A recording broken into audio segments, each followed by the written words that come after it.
Hi everyone, I hope everyone's doing great and staying safe. I wanted to make a video today about things that I carried with me during clinical year.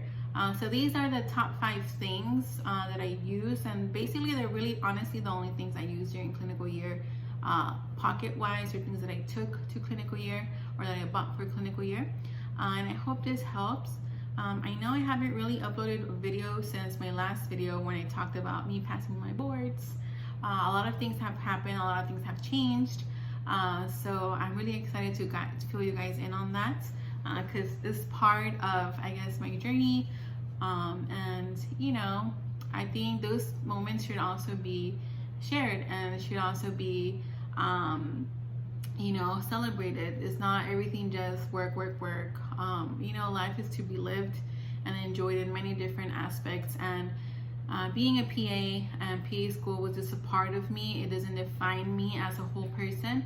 It's just part of me and my life.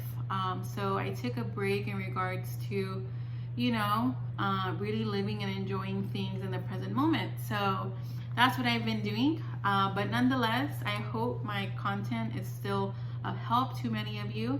I know my videos are not kind of like the fancy intros and the song and music and switching of, you know, scenes like fancily or high-techy, I guess. And I'm not gonna lie, that kind of discouraged me a lot of the times from continuing to upload, but I'm gonna stay with the purpose and mission in mind and in my heart that these videos were just to help those that want to be helped and those that are searching for this kind of content.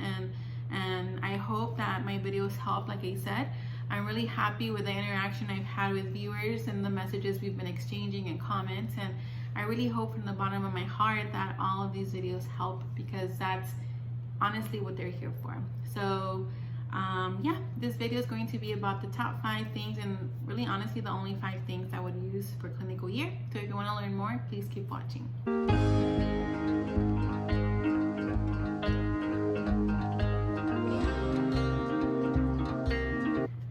The first thing that I'm going to talk about is my Autoscope. So having an Autoscope is very important to have and to use during your rotations, right? So mine is a Welch Allen Autoscope. Now, you don't necessarily need to have one of these. A class member of mine, shout out to her, she hooked us up with a good deal on getting these for those that wanted one in class. I thought it was appropriate to invest in a Welch Allen one just because I didn't know what I was going to do once I graduated, if I was going to do family or specialized or things of that nature, but I knew I was going to need one regardless of the fact. So I used my loan money and I invested in one of these. So yeah, I ended up getting one. I know some of my classmates got the ones from Amazon. The point is to just have one, right? It doesn't necessarily need to be one of these, just to have one. The purpose is to just be ready, you know, in clinic and in rotations. I know I use it heavily in my pediatric rotation and my family rotation. My internal rotation, the preceptor was a little more reserved in what I was able to do and not do. So that was different, and they had their own Autoscope. So some rotations will and some won't. But I do know that in 2 of those 3 rotations where Autoscopes are heavily used, 2 of my preceptors let me know that it's very nice to see when the student is prepared with the equipment that you will need, because you don't know eventually who's going to come through those doors. So I know, like I said, 2 of those preceptors that I had in those rotations, it was my pediatric rotation and my family rotation. When they saw that I was prepared, they made a comment of, it's nice to see students be prepared, eager to learn, and are ready to be proactive. So I know a lot of these rotations, these clinics probably have their own, but it's kind of nice to just come prepared. It makes you stand out in a way that you come prepared and you're ready to learn. This one I thought was really cool because it comes with the little charging thing. Let me take it out. So it has like the little plugs where I can plug it in the wall. I think I plugged it only, I've had it for a while now. I think I've only plugged it twice. Right now where I'm working, I specialize in gastroenterology, so I don't really use an otoscope, but you never know when you might need one. So for sure, I use my otoscope during rotations, and I got a lot of compliments in regards to being prepared. So I definitely recommend you get one. Again, it doesn't have to be a fancy smanchy one, as long as you have one that has a light and a magnifying glass on it. I'm sure you can find one on Amazon. Another piece of equipment that might be kind of like obvious to have, but a lot of times when I did my rotations, some of the rotations I did, there was students from other programs. I noticed that some of them were lacking their otoscope. Oh, not their otoscope. I noticed that some of them would lack a stethoscope. So this is my second, I guess, backup stethoscope. I have my Littman original black one at work, but I do have an extra one just in case. I had one in my medical bag, my backpack, and then I had one, right now I have one in my office, but just in case I forgot, I always had another one. This is an MDF Instruments one. I know in the ER they have like the disposable ones, which I'm not gonna lie, I used one a couple times because I forgot mine at home.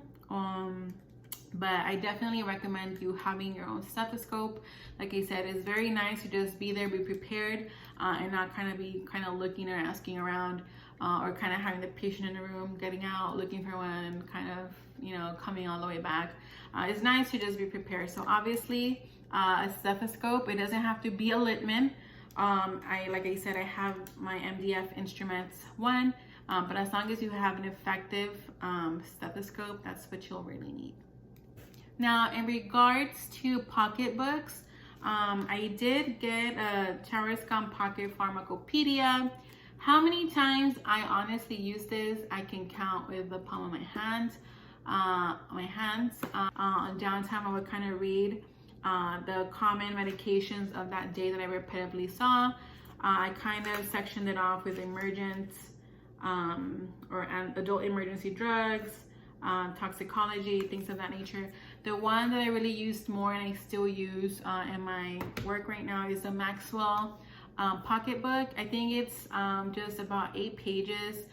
They're the ones that the pages are kind of fluorescent. I like I said, I have it at work. I don't have it with me right now, but I'll link that one below.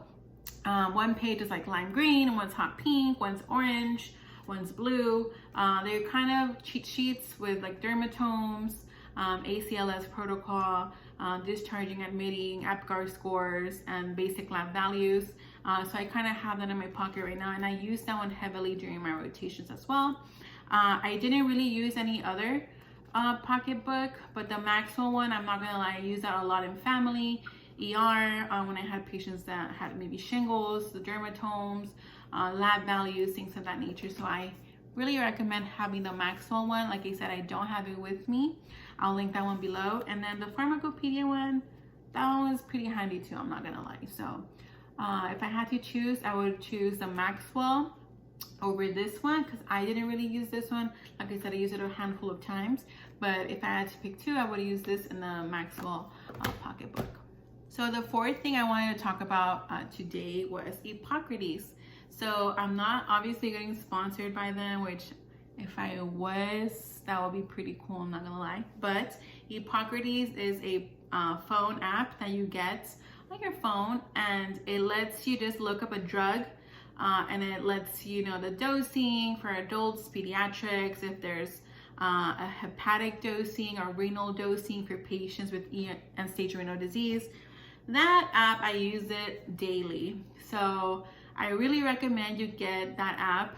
It's a Hippocrates app on your phone. They do have Hippocrates Plus, which I used also. They had at the time, I don't know if they still have it, but I would look into it, the year free subscription of Hippocrates Plus for students. So for a full year, I had the free version of that.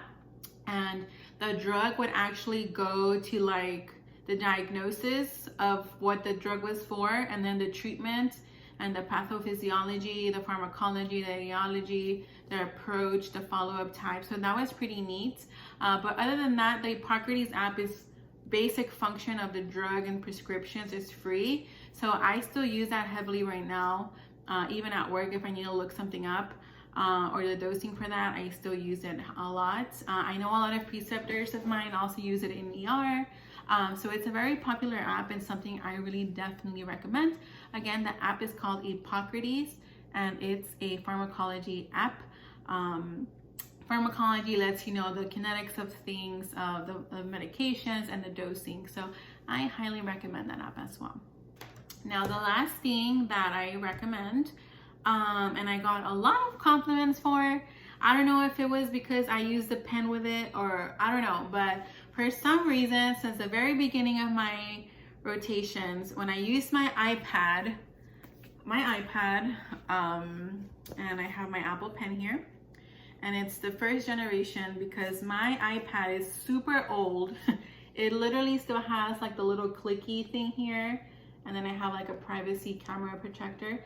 But yeah, my iPad, I think it's like a sixth generation. I got this in 2019 used. I wasn't even a new one. And then I got the first generation Apple Pen, which was I think $100. It's all broken now because I've dropped it so many times. I ended up getting a case for it that had the actual Apple Pen holder here. So like that.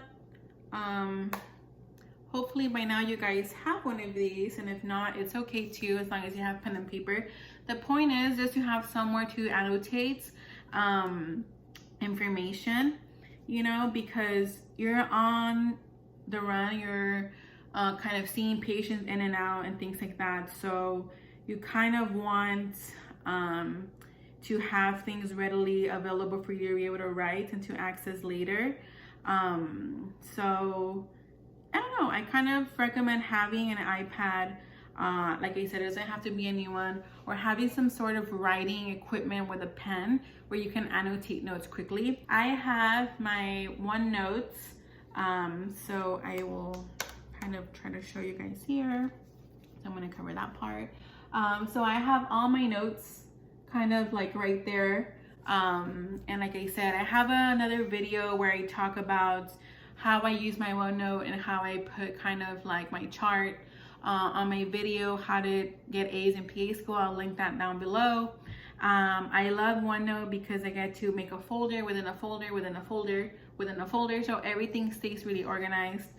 For example, I have my pediatric rotation, and daily I would make a separate log for all the patients I saw. I would write all my notes, and like I said, for some reason, when I would pull this baby out and I had my pen, I would just be writing, and I would see patients, or when I was shadowing the first day or so, and I would see something and I would just writing everything down, like, and I would just kind of, you know, kind of put everything up and just have it with me like this. My preceptress was like, "What's that? What are you using?" And I was like, OneNote. They're like, "What's that?" And I'm like, "Oh, it's like my iPad has this app where I can write all my notes." And I use my Apple Pen. And they were like, "Wow, that's like so neat." And I don't know what. Even right now, this is dear to my heart. I carry it with me at work still. I used a lot of this for my training. I have a lot of notes here. Basically, all of my PA school is in this little thing. So if I lose that, half of me is gone. But basically, having something to annotate with that you can carry with all the time. Another reason I like OneNote and having like my iPad sync to my MacBook. My OneNote syncs, whatever I write here syncs to my actual desktop. So I don't really have to pull this out. I really wouldn't want to or try to, since I would use this at work or my rotations. I would kind of wipe it and then put it in my bag. I didn't want to kind of have it out. I would just kind of turn on my desktop and everything was auto-synced. It is perfectly like my iPad. I've been using it since the beginning of PA school, so everything I ever needed, if I had to reference a book or something, I would just pull it up from my OneNote and it was there, and I could annotate and add extra notes to it there. But yeah, having something to write notes on, oh my God, is very important, because that way you get to go home, you review, you apply things, you're ready for the next day. So just having something to write notes on for you to be able to review is something I definitely recommend. Another thing, some sort of watch, kind of talking techie wise, some sort of watch. I use my Apple Watch. I got this as a gift, but any watch will do, honestly. Before I got this little thing, I used a Walmart watch. It was like a little beeper one. I know in some of my rotations we did like wart removals, freezing of them, cryotherapy, so you kind of had to time. And it was very handy when the PA or the doctor was like, who has a timer? And I was like, I have my timer right here, 10 seconds, freeze, do the treatment. Having some sort of stopwatch is very handy too, and something to write your notes in. All right, guys, so that is my video on my 5 top things to kind of have with you on clinical year. I hope this video is helpful for those of you starting your clinical year rotation. I wish you guys nothing but success, luck, be confident, do as many procedures under guidance that you can. Put yourself out there, do the stitches, do the laceration repairs, do the EKG, read the EKG, like do as much as you can. That way you feel more confident, more prepared once you're out there in the real world. So I hope everyone again is staying safe, and I hope this video is of help for you guys. If you have any questions or concerns, please let me know and comment down below, and don't forget to add me on Instagram. Thank you guys for watching. Until next time.